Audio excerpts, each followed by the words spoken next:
विराज धावत वाड्याबाहेर आला. त्याने आजूबाजूला पाहिलं, पण कुणीच नव्हतं. तो वृद्धही तेथून निघून गेला होता. जणू तो फक्त विराजला इथपर्यंत आणण्यासाठीच आला होता. विराजने पुन्हा पत्र हातात घेतलं. त्यात लिहिलेलं नाव नामदेव. तो गावात फिरू लागला. जवळजवळ प्रत्येक वयोवृद्धाला तो एकच प्रश्न विचारत होता, इथे नामदेव नावाचे कोणी आहेत का? पण प्रत्येकाचं उत्तर सारखंच होतं, उशीर झालाय बाळा. त्या गोष्टीला 50 वर्ष झाली. संध्याकाळ होऊ लागली. निराश होऊन विराज परत गाडीकडे निघाला. तेवढ्यात एक लहान मुलगा धावत आला. साहेब, तुम्ही नामदेव काकांना शोधताय का? विराजने आश्चर्याने विचारलं. हो, तुला कसं माहीत? मुलगा म्हणाला, आजोबांनी मला पाठवलं आहे. कोणते आजोबा? जे रोज त्या वडाच्या झाडाखाली बसतात. विराजच्या मनात विचार चमकून गेला. तेच वृद्ध. मुलगा विराजला गावाच्या शेवटच्या टोकाला घेऊन गेला. तिथे एक छोटीशी मातीची झोपडी होती. दारासमोर एक वृद्ध माणूस जुन्या लाकडी खुर्चीवर बसला होता. चेहऱ्यावर सुरकुत्या, डोळ्यात विलक्षण शांतता. मुलगा म्हणाला, हेच नामदेव काका. विराज काही क्षण निशब्द उभा राहिला. त्याने खिशातून जुना फोटो काढला. हे तुम्ही आहात का? वृद्धांनी फोटो पाहिला. त्यांच्या हाताला हलका कंप आला आणि डोळे पाणावले. ते हळू आवाजात म्हणाले, हो, हा मीच आहे. काही क्षण शांतता पसरली. मग नामदेव काका विराजकडे पाहत म्हणाले, तुझं आडनाव देशमुख आहे ना? विराजच्या अंगावर काटा आला. हो. नामदेव काकांनी डोळे मिटले. एक अश्रू त्यांच्या गालावरून ओघळला. ते म्हणाले,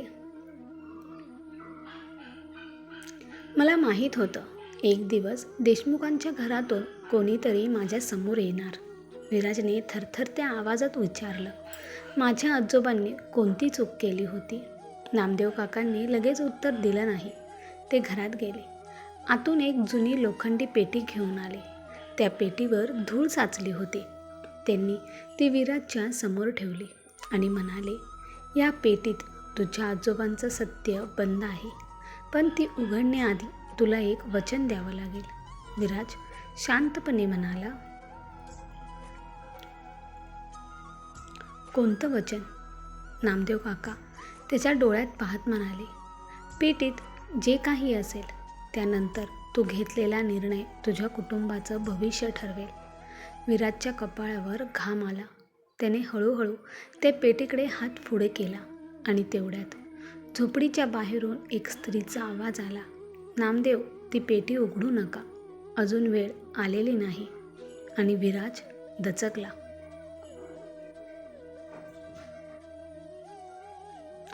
झोपडीबाहेरून आलेला आवाज ऐकताच विराज आणि नामदेव काका दोघेही दाराकडे वळले.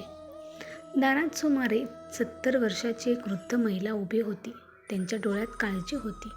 त्या शांतपणे म्हणाल्या, नामदेव, इतकी वर्षे आपण हे गुपित जपलं, आता खरंच वेळ आली आहे का? नामदेव काकांनी खोल श्वास घेतला.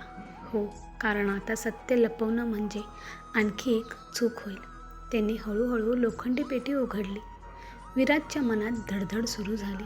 त्याला वाटलं, कदाचित यात जुने दागिने असतील किंवा एखादा नकाशा.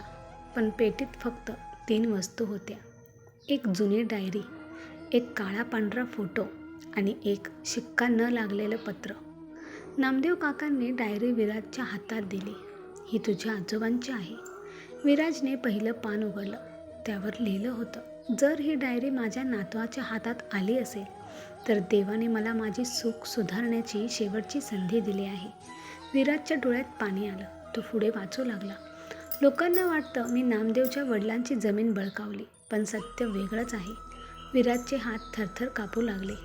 डायरीत पुढे लिहिलं होतं, त्या वर्षी भयंकर दुष्काळ पडला होता. नामदेवच्या वडिलांनी स्वतःहून जमीन विकण्याचा निर्णय घेतला, कारण त्यांच्या मुलांना वाचवणं त्यांच्यासाठी जमिनीपेक्षा महत्त्वाचं होतं. मी त्यांना थांबवायचा प्रयत्न केला, पण त्यांनी ऐकलं नाही. विराजने आश्चर्याने नामदेव काकांकडे पाहिलं. मग गावात वेगळीच गोष्ट का सांगितली जाते? नामदेव काका हलकंसं हसले, पण त्या हसण्यात वेदना होती.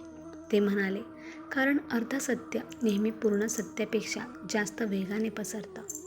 माझ्या वडिलांनी गावासमोर कधीच खरं सांगितलं नाही. त्यांना कोणाची बदनामी नको होती. आणि तुझे आजोबा, त्यांनी आयुष्यभर लोकांचा गैरसमज सहन केला. विराजच्या डोळ्यातून अश्रू वाहू लागले. म्हणजे आजोबा दोषी नव्हते? नामदेव काका शांतपणे म्हणाले, नाही बाळा, पण त्यांनी एक चूक केली होती. विराजने घाईने विचारले, कोणती चूक? नामदेव काकांनी पेटीतलं ते शिक्का न लागलेलं पत्र हातात घेतलं. ते म्हणाले, हे पत्र तुझ्या आजोबांनी माझ्या वडिलांना लिहिलं होतं, पण त्यांनी ते कधीच पाठवलं नाही. विराजने थरथरत्या हातांनी ते पत्र उघडलं. पहिल्याच ओळीत लिहिलं होतं, मला माफ कर, मी सत्य बोलायचं धैर्य दाखवलं नाही. विराज काही क्षण स्तब्ध झाला. त्याला समजलं, खरी चूक ही जमीन नव्हती. खरी चूक होती योग्य वेळी सत्य न बोलण्याची. तेवढ्यात पत्रातून एक जुना नकाशा खाली पडला. नामदेव काकांनी तो पाहिला आणि त्यांच्या चेहऱ्याचा रंग बदलला. ते घाबरल्या आवाजात म्हणाले, हे इथे कसं आलं? विराजने विचारलं, काय आहे या नकाशात? नामदेव काका कुजबुजले, हा त्या जागेचा नकाशा आहे जेथे तुझ्या आजोबांनी त्यांच्या आयुष्यातील सर्वात मोठं रहस्य लपवलं होतं.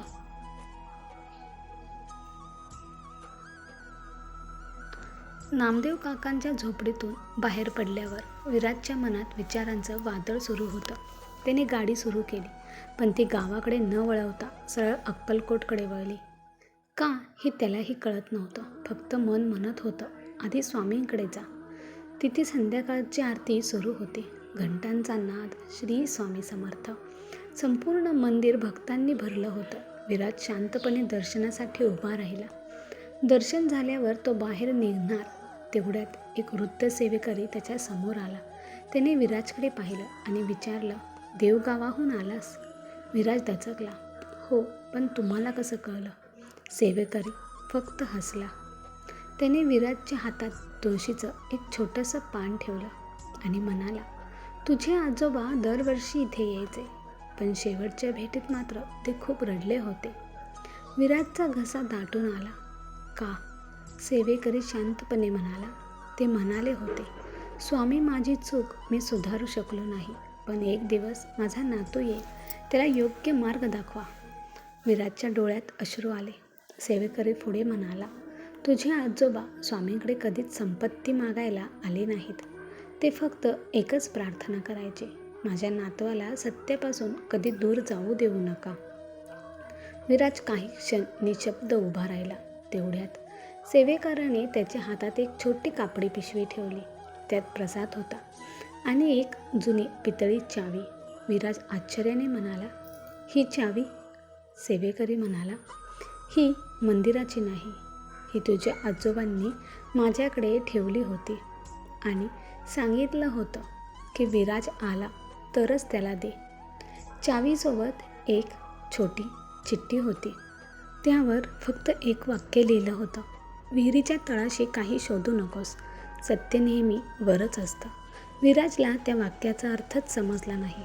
तो मंदिराबाहेर आला आणि त्याच क्षणी त्याचा फोन वाजला.